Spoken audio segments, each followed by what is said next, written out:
एक एडवर्ब जो है एक वर्ब की या एडजेक्टिव की या दूसरे एडवर्ब की मीनिंग की को डिस्क्राइब करता है। लेट्स से एक एग्जांपल है ही रैन स्लोली, ठीक है, ही रैन स्लोली। तो यहाँ पे मेरा रैन आ गया। रैन क्या है? वर्ब है। स्लोली क्या है? मतलब रैन यानी कि दौड़ा। कैसे दौड़ा? स्लोली। रैन यानी कि दौड़ा, तो कैसे दौड़ा? यानी कि एक जो वर्ब होता है, वर्ब के एंड में क्वेश्चन मार्क जब आ जाता है तो वो एडवर्ब होता है। यानी कि ये दौड़ा, कैसे दौड़ा? तेज दौड़ा, हल्का दौड़ा, क्या किस तरह दौड़ा? स्लोली। स्लोली बता दिया तो एडवर्ब है। फिर बता रहा है ही रैन क्वाइट स्लोली। अब रैन तो वर्ब है, स्लोली मेरा एडवर्ब है। स्लोली में भी कितना स्लो? क्वाइट, बहुत ज्यादा। तो क्वाइट भी एक एडवर्ब है, स्लो भी, स्लोली भी एडवर्ब है, ठीक है। मोस्टली होता यूं है कि जिन जिन वर्ड्स की एंड में एल वाई होता है, तो एक फॉर्मूला दे रहा हूं, एक सिर्फ एक ट्रिक है। जिन जिन वर्ड्स के एंड में एल वाई आ जाए तो वो मोस्टली क्या होते हैं? वो एडवर्ब्स होते हैं। अब देखें यहां पर, अब आप क्वाइट देखें तो क्वाइट में तो एल वाई नहीं आ रहा, तो आप कैसे आइडेंटिफाई करोगे? तो फिर आपने सेंटेंस के सेंस को समझना पड़ेगा। ही रन क्वाइट स्लोली। अब क्वाइट और स्लोली ये दोनों किस चीज को बयान कर रहे हैं? ही को बयान कर रहे हैं या रेन को बयान कर रहे हैं? मतलब ज्यादा मॉडिफाई किसको कर रहे हैं, ही को या रेन को? रैन को। रैन को मॉडिफाई कर रहे हैं ना, क्योंकि रैन हमारा वर्ब है। तो ये इस हिसाब से। अब जैसे she is very beautiful, now here we have beautiful is adjective. एक चीज ध्यान में रखना कि ऐसा नहीं है कि वर्ब के बाद ही एडवर्ब आता है, नहीं। ऐसा हो सकता है कि उससे पहले भी आ सकता है। लेट्स से यहां हमारा एडवर्ब पहले और एडजेक्टिव बाद में। She is very beautiful. Beautiful क्या है? Beautiful is an adjective. Adjective हमने पढ़ा है कि क्वालिटीज ऑफ अ नाउन और प्रोनाउन। ब्यूटीफुल किसकी क्वालिटी है जी? ब्यूटीफुल किसकी क्वालिटी है?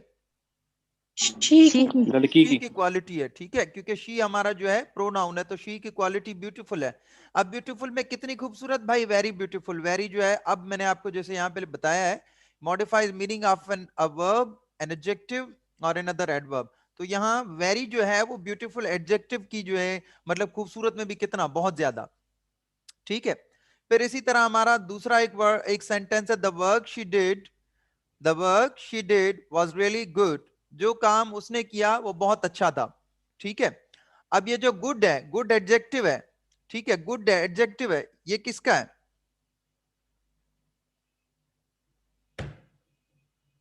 जी? लड़के का, लड़की का।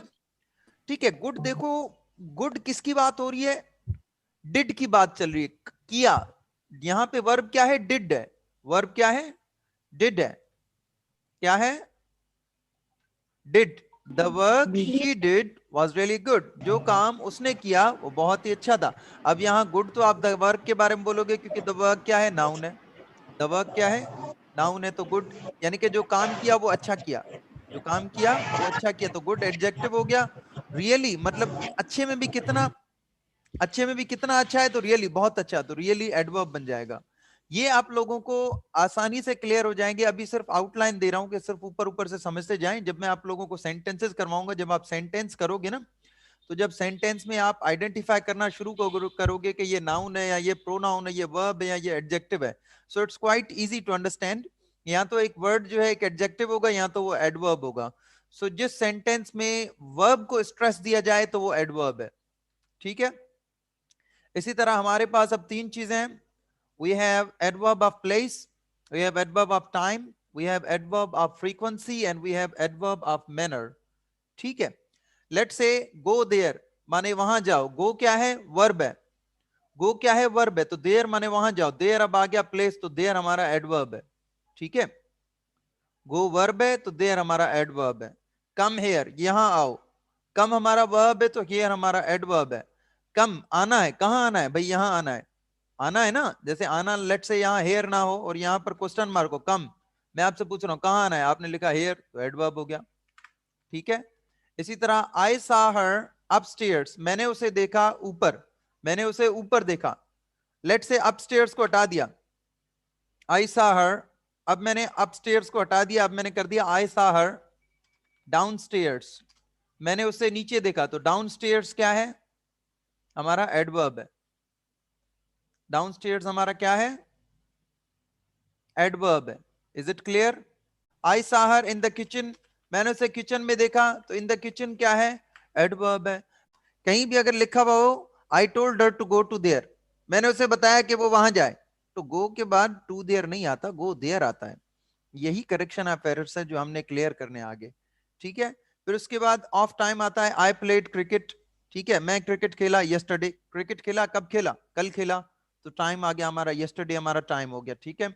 She will be coming tonight, वो आज रात आएगी, तो टुनाइट हमारा क्या है, आज रात टाइम है ना, तो टुनाइट हमारा एडवर्ब है, क्यों, क्योंकि आने को रिलेट कर रहा है। प्ले खेलना कब खेला, कल खेला, कब आ रही है, आज रात आ रही है, ठीक है। फिर उसके बाद फ्रीक्वेंसी, फ्रीक्वेंसी का मतलब होता है कोई चीज कितनी बार, फ्रीक्वेंसी का मतलब होता है कोई चीज कितनी बार। Let's say he always comes late, वो हमेशा देर से आता है, ठीक है, ही ऑलवेज कम्स लेट, वो हमेशा देर से आता है। फिर दूसरा सेंटेंस है ही हार्डली वर्क्स, वो कभी कभी काम करता है, हार्डली मतलब मुश्किल से ही वो काम करता है। या ही नेवर हेल्प्स मी, वो मेरी कभी मदद नहीं करता। फ्रीक्वेंसी का मतलब होता है हाउ मेनी टाइम्स, कितनी बार आ जाता है। ऑलवेज आ गया हमेशा, हार्डली कभी कभी, नेवर कभी नहीं, ठीक है। अब इसमें यह होगा कि मेहदी शाह एंड सायरा इलाही, आप ये चीज अभी फोकस कीजिएगा कि अब अगर इसी जी ही सर। ऑलवेज कम्स लेट को मैं यू कर दूं, ही कम्स ऑलवेज लेट, सही है, is it okay, is it okay, no Zahra sir. Sanam, no sentence सही सर। है। पता नहीं सर। No sir. देखिए यही चीज मुझे आपको समझानी है, वो ठीक ये है सर। कि जो फ्रीक्वेंसी वाला जो वर्ड होते हैं, जो ऑलवेज हो गए, हार्डली हो गए, नेवर हो गए, दीज काइंड ऑफ वर्ड्स, ये हमेशा वर्ब से पहले यूज होते हैं। किससे पहले, वर्ब से पहले यूज होते हैं, वर्ब के बाद नहीं यूज होते। लेट्स से कम्स है, यहां पर कम्स यहां पहले है और एडवर्ब ऑफ फ्रीक्वेंसी बाद में, नहीं, ये पहले यूज होगा, ऑलवेज पहले यूज होगा, कम्स बाद में आएगा। अगर ऐसा कहीं पे भी सेंटेंस देख लें तो मान लें कि वो जो है गलत पढ़ा रहा है, या वो सेंटेंस ही गलत है। ही कम्स ऑलवेज लेट नहीं, right sentences he always comes late. और अगर यहाँ ही हार्डली वर्क्स की जगह ही वर्क्स हार्डली अगर यूं कर दूं तो भी गलत है। क्यों, क्योंकि वर्ब से पहले एडवर्ब आता है, ये वाला एडवर्ब ऑफ फ्रीक्वेंसी हमेशा वर्ब से पहले आता है। ही नेवर हेल्प्स मी, या मैं ऐसे कर दूं ही हेल्प्स मी नेवर, वो मेरी मदद कभी नहीं करता, तो ये भी गलत है। क्यों, क्योंकि वर्ब से पहले आते हैं, ये जो फ्रीक्वेंसी वाले एडवर्ब्स होते हैं वो वर्ब से पहले आते हैं, ओके। फिर उसके बाद आता है एडवर्ब ऑफ मैनर, यानी किस तरह, किस अंदाज में। लेट्स से they fought courageously, they fought courageously, वो बड़े बहादुरी से लड़े। शी वर्क्स हार्ड, वो बहुत मेहनत करती है। करेजियसली क्या है, बहादुरी से, मतलब वो लड़े, कैसे लड़े, बहादुरी से। अभी भी हम किसकी बात कर रहे हैं, वर्ब की बात कर रहे हैं, वो लड़े, लड़ना क्या है, वर्ब है ना यहाँ पे। कैसे लड़े, बहादुरी से, तो जो कैसे लड़े का जवाब आए वो एडवर्ब है। इसी तरह शी वर्क्स हार्ड, वो कितनी मेहनत करती है, जो कितनी, वो जो जितनी मेहनत करती है वो एडवर्ब है। शी वर्क्स, वो शी काम करती है, शी वर्क्स हार्ड, वो बहुत मेहनत करती है, ठीक है। मैंने यहाँ पे भी आप लोगों के लिए लिखा है, इस पॉइंट को जरा आप लोग अपने रजिस्टर्स में नोट कर लें कि adverb of frequency is placed before a verb. जो एडवर्ब ऑफ फ्रीक्वेंसी होता है वो वर्ब से पहले यूज होता है, अपने जहन में रख लें। इन एग्जांपल्स को उल्टा करके भी रख लें अपने पास, कि कभी भी सेंटेंस इस तरह नहीं होगा, he always, he comes always late, इस तरह नहीं होगा। या अगर इस तरह का सेंटेंस है, ही ऑलवेज स्पीक्स द ट्रुथ, तो अगर इस तरह के सेंटेंस को आप लोग यूं कर दो, he speaks always the truth, तो इस तरह भी गलत होगा। क्यों, क्योंकि एडवर्ब ऑफ फ्रीक्वेंसी हमेशा वर्ब से पहले आता है, okay. Is it clear. Yes yes sir. Sir. अब मैं कल की क्लास में आप लोगों को यह समझाऊंगा कि एक सेंटेंस है जिसमें एडवर्ब ऑफ मैनर भी हो, एडवर्ब ऑफ प्लेस भी हो और एडवर्ब ऑफ टाइम भी हो, तो उस सेंटेंस में अगर टाइम पहले आ जाए तो उस सेंटेंस में ये सीक्वेंस फॉलो की जाती है, पहले मैनर होगा, फिर प्लेस होगा, फिर टाइम होगा। अगर पहले टाइम आ जाता है, फिर मैनर आ जाता है, फिर प्लेस आ जाता है, तो फिर भी गलत है। So you will learn about it in tomorrow's class इंशाल्लाह। Let me finish up these things today. ये देखिए सीक्वेंस यहाँ मैंने लिखी हुई है, ठीक है। She always comes to my house, अब यहाँ पे सेंटेंस है she comes always to my house, वो मेरे घर हमेशा आती है। अब इस सेंटेंस में आप लोग देखो, she comes always to my house, is this okay, क्या ये सेंटेंस दुरुस्त है। So he is always coming late, एक और सेंटेंस है। अच्छा अब इसमें थोड़ा ट्विस्ट है, माइजे दरवाजों में, अब इसमें थोड़ा ट्विस्ट है, वो क्या, कि हमारे पास कितने टाइप के वर्ब्स होते हैं। एक तो मेन वर्ब होता है, ठीक है, मेन वर्ब, और दूसरा होता है ऑक्सिलरी वर्ब, ऐसा है ना। जी सर।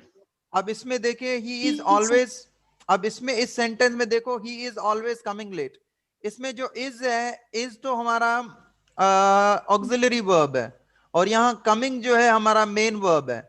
अगर इस तरह की सिचुएशन आ जाए कि पहले हेल्पिंग वर्ब हो, तो फिर एडवर्ब ऑफ फ्रीक्वेंसी की प्लेसमेंट कहां होगी, दोनों के बीच में। कहां होगी, दोनों के, दोनों दोनों के बीच में। Let's say he is always coming late, ठीक है, he is always playing cricket. या इस तरह नहीं होगा कि he is coming always late, इस तरह नहीं होगा। सर अगर हैज बीन लगा लें, has been, he has been has लगा बीन। दें, he has been always coming late. लें जी, तो यहां मेरा मेन वर्ब आ गया, यहां मेरा एडवर्ब ऑफ फ्रीक्वेंसी हो गया, हैज बिन यहां मेरा auxiliary verb, let's say helping verb आ गया, और मेरा एडवर्ब ऑफ फ्रीक्वेंसी कहां है, सेंटर में। Adverb of frequency must be in centre, main verb और ऑक्सिलरी वर्ब से पहले। ऑक्सिलरी वर्ब जगह हैज बिन, लेट्स से अगर आप हैज बिन बोलो या हैड बिन बोलो, इज बोलो, एम बोलो, आर बोलो, ठीक है, हैड बोलो, डिड बोलो, ठीक है, या डज बोलो, डू बोलो, these are helping verbs and these are also known as auxiliary verbs as well, ठीक है।